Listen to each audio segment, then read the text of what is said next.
I decided to buy a house when the down payment was about 10% or so of my net worth because I really felt I want to use the capital for other purposes, but that was a way different environment. Buying a house is usually a lousy investment. This 8W sentence is enough to start a fight if you say it to the wrong person, but please, before you come at me with pitchforks, I'm not the one saying this. This is coming from legendary investor Warren Buffett. Let's just say he knows a thing or 135 billion about money. Here's what Buffett had to say. Hello, my name is Nelson Arata. I'm from Southern California and I have a question. It's not really related to intrinsic value or any of that stock stuff, but more on houses. I'm still quite young.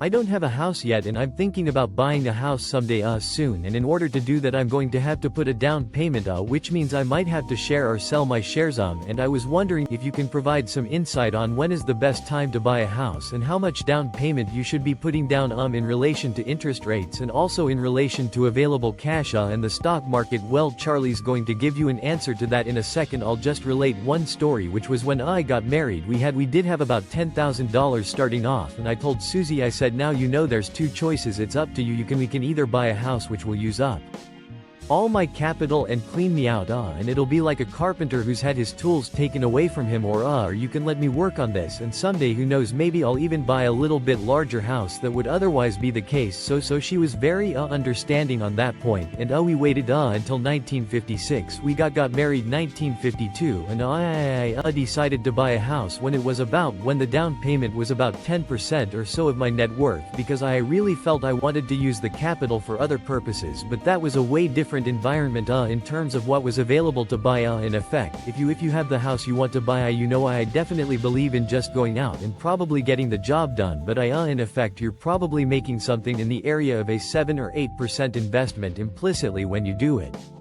So you'll have to figure out your own equation from that. Charlie probably has better advice on that. He's a big homeowner, and in both senses of the word. I think the time to buy a house is when you need one. And when do you need one? Well, I have very old-fashioned ideas on that too. The single people, I don't care if they ever get a house. When do you need one? If you're married, Charlie, I'll follow up here. You need one when your wife wants one. Yeah, I think you've got that exactly right. As a bit of background, there's a mindset that renting is throwing away money, or that buying a home is always a great investment. While these statements do have some merit, as Warren Buffett pointed out in that clip, they don't tell the whole picture. Most people just look at the monthly mortgage payment and compare that to what it would cost to rent a similar place. They see that the mortgage payment is the same as what the rent would be and say, yep, that's it, renting a home is a waste of money, may as well buy. However, there is much more that goes into it than just that. To demonstrate what I mean, let me introduce you to our friend John here. John has been working hard and saving money for years. He has done everything right financially and now has the ability to purchase a home. Let's take a closer look at John's true cost of living of buying a house when buying a home.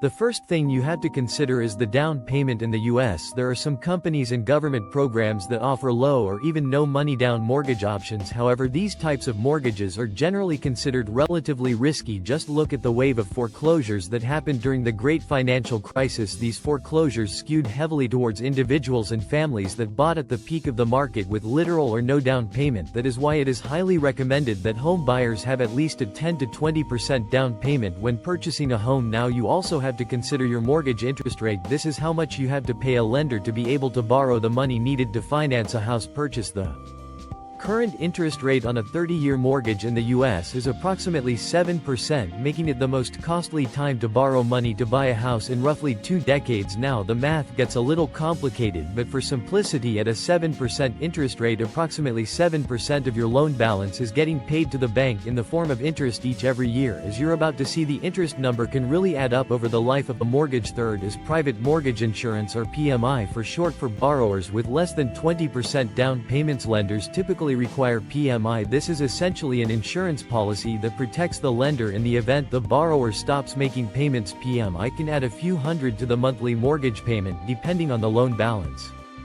Fourth, we have property taxes. This cost can vary dramatically based on the state, but is typically calculated as an annual percentage based on your home's appraised value. Depending on the state, sometimes property taxes can exceed a house's mortgage payment. Money collected from property taxes goes to fund local services such as schools, libraries, local government, and first responders. Property taxes can range from a couple of $1,000s in low cost of living states to tens of thousands of dollars for expensive houses and high tax states. Next on the list, we have have homeowners insurance. Homeowners insurance helps cover the cost of replacing or repairing a home in the event it gets damaged or destroyed. If you have a mortgage, odds are you're going to be legally required to carry homeowners insurance as a way to protect the lender in the event the house gets damaged or destroyed. Similar to property taxes, this cost will also vary widely depending on what part of the country you're in. Homes located in areas of the country that are prone to natural disasters will pay higher rates than homes located in safer areas. The average homeowners insurance policy in the United States is approximately $150 to $200 a month. As if these 5 costs weren't already enough, number 6 on our list is repairs and maintenance. Over time, things in a house break and need to be replaced. These repair costs are one of the biggest hitting costs of owning a home and can sneak up on homeowners.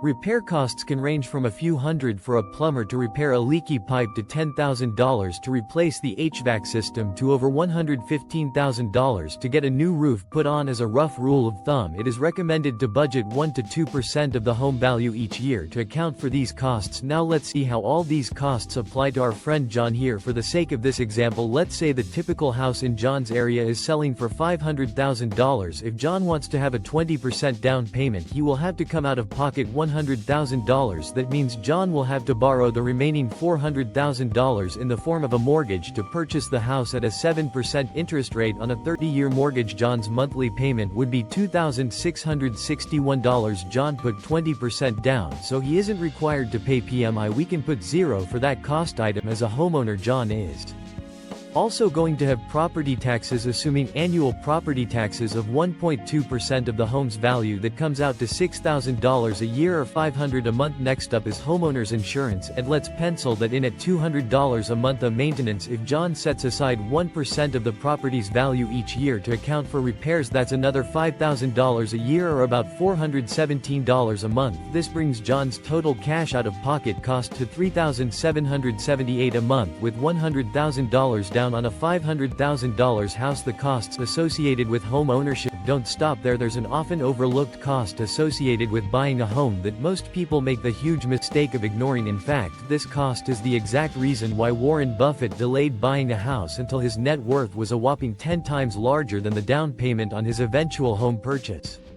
What I'm referencing is something referred to as opportunity cost. Opportunity cost is the potential benefits that someone misses out on when choosing one option over another. This is why Warren Buffett didn't want to buy a house. The money that he tied up making the home purchase could no longer be used to generate high investment returns in the stock market. Buffett's opportunity cost on his money was probably 30, 40 or even 50% annually. These are returns he would have been sacrificing if he bought a house earlier. I know you aren't Warren Buffett, however, historically the stock market has dramatically outperformed single-family houses in terms of returns. Because of this, there is an opportunity cost associated with using money as a down payment on a house versus investing that money in the stock market. Going back to our example with John, let's assume there is a 6% annual opportunity cost on the $100,000 he put down to purchase the house. This means that John has an opportunity cost of $66,000 a year or $500 a month. Opportunity cost brings John's total monthly cost of owning a home up to $4,270 a month, much higher than just his original monthly mortgage payment. Now, of course, this example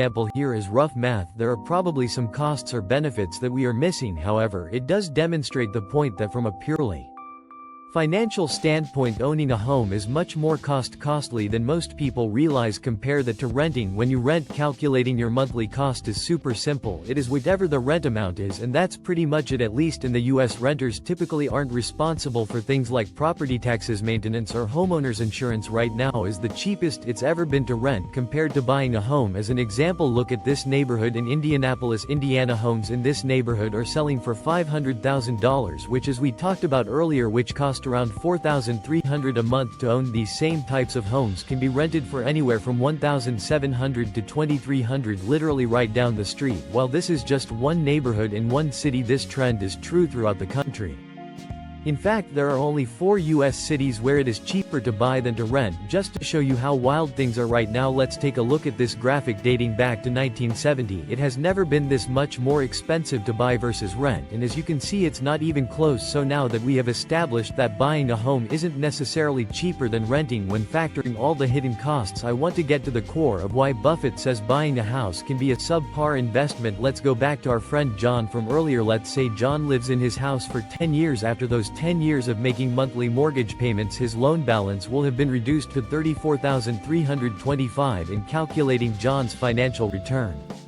There's also the very nuanced factor of home price appreciation that you have to consider. Over the long term, home prices tend to keep up with inflation, however, so do things like repairs, property taxes, and insurance. So let's say that John's home appreciates at an average annual rate of 2%. That means at the end of 10 years, John's home will be worth approximately $610,000. However, when JN goes to sell the house, he will have to pay closing costs and commissions. This typically accounts for about 8% of the home's value, meaning John's net sales price will be $561,000. Subtracting out the loan balance of $343,000 leaves John with cash in his pocket of nearly $218,000. Using his $100,000 down payment as the base, that means that John's money grew at an average rate of about 8% in the 10 years he owned the house. If we redo the numbers and assume the house appreciated at 1%, John's implied return falls to about 5%. Compare that return to what John would have had if he instead invested that $100,000 into the stock market. Additionally, for the sake of this example, let's say John can invest an additional $5,000 a year with the money he saved by renting, as we talked about earlier. Assuming the long-term return of the stock market of 10%, at the end of the 10 years, John's $100,000 would have turned into $339,000. This works out to an implied annual return of 133%. In this example here, John would have been better off financially if he would have passed on buying a house and instead invested that money in the stock market. This is exactly what Warren Buffett means when he says that often buying a house is a mediocre financial investment. That's because when you buy a house, you are making a highly levered bet on the home price appreciation. To put it in another way, you are using a lot of debt to buy a house in the hopes that home prices will keep rising. If you put a 10% down payment and home prices rise 10%, you can double your money. However, with that same 10% down payment, if home values fall 10%, you lose 100% of your money without the effects of leverage. The financial returns from buying a house would look even more mediocre. These numbers we just talked through earlier in the video help explain why even wealthy Americans are choosing to rent instead of buy.